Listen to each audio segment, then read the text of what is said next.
जब एक यतीम बच्चे की दीवार के बीच वो खजूर का दरख्त आया तो एक अमीर तरीन सहाबी ने ऐसा अजीम काम किया जिसने उसकी जिंदगी के 14 तब को रोशन कर दिए और नबी करीम सल्लल्लाहु अलैहि वसल्लम ने खुद उसे दुनिया ही में जन्नत की बशारत सुना दी। ये उस वक्त की बात है जब मुसलमान मदीना में सेटल हो रहे थे। उस वक्त एक यतीम लड़का अपनी जमीन के गिर्द दीवार बना रहा था। दीवार की सीध में एक खजूर का दरख्त आ रहा था जो कि एक दूसरे पड़ोसी शख्स का था। यतीम लड़के ने उस कंजूस शख्स से दरखास्त की, भाई ये एक दरख्त मुझे दे दो या बेच दो ताकि मेरी दीवार सीधी हो जाए। मगर उस कंजूस शख्स ने सख्ती से इनकार कर दिया। यतीम लड़का रोता हुआ नबी करीम सल्लल्लाहु अलैहि वसल्लम के पास पहुंचा और अपनी फरियाद रखी। आप सल्लल्लाहु अलैहि वसल्लम ने उस पड़ोसी शख्स को बुलवाया और उसे समझाया कि इस यतीम को यह दरख्त दे दो, अल्लाह तुम्हें इसके बदले जन्नत में खजूर का एक अजीम दरख्त अता फरमाएगा। यहाँ कायनात के सबसे सच्चे इंसान जमानत दे रहे थे, मगर वो शख्स दुनिया की मोहब्बत में इतना अंधा था कि उसने जन्नत के सौदे पर दुनिया के एक दरख्त को तरजीह दी और इनकार कर दिया। उसी वक्त हजरत अबू दहदा मस्जिद में मौजूद ये सब देख रहे थे।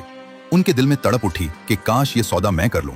उन्होंने आप सल्लल्लाहु अलैहि वसल्लम से पूछा, या रसूल अल्लाह सल्लल्लाहु अलैहि वसल्लम, अगर मैं वो दरख्त खरीद कर उस यतीम को दे दूं तो क्या वो जन्नत वाला दरख्त मुझे मिलेगा? आप सल्लल्लाहु अलैहि वसल्लम ने फरमाया, हाँ बिल्कुल। हजरत साबित बिन दहदा, जिन्हें अबू दहदा भी कहा जाता है, वो मदीना मुनव्वरा के अंसार सहाबा में से थे। अंसार उन सहाबा रजी अल्लाह अन्हुम को कहा जाता था जो मदीना मुनव्वरा के रहने वाले थे। हजरत अबू दहदा महज एक आम सहाबी नहीं थे, बल्कि मदीना के एक बहुत ही कामयाब और अमीर तरीन ताजिर थे। उनका शुमार उन लोगों में होता था जिनका अपना जाती बहुत बड़ा और सरसब्ज बाग था, जिसमें 600 खजूर के दरख्त, एक मीठे पानी का कुआं और उनका अपना घर भी इसी बाग के अंदर था। अबू दहदा रजी अल्लाह अन्हु उस शख्स के पास गए और एक ऐसी ऑफर दी जो दुनियावी तौर पर नामुमकिन लगती थी। उन्होंने कहा, क्या तुम मेरा वो मशहूर बाग जानते हो जिसमें 600 दरख्त और कुआं है? तुम मेरा वो पूरा बाग ले लो और मुझे सिर्फ अपना ये एक दरख्त दे दो। वो शख्स हैरान रह गया और खुशी खुशी उस घाटे के सौदे जो हकीकत में नफा का था उस पर राजी हो गया।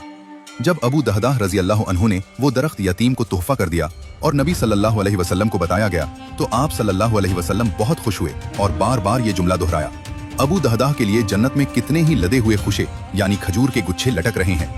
फिर अबू दहदा अपने उस बाग के दरवाजे पर पहुंचे जहां उनकी बीवी और बच्चे रह रहे थे। उन्होंने अंदर कदम नहीं रखा क्योंकि अब वो बाग उनका नहीं रहा था।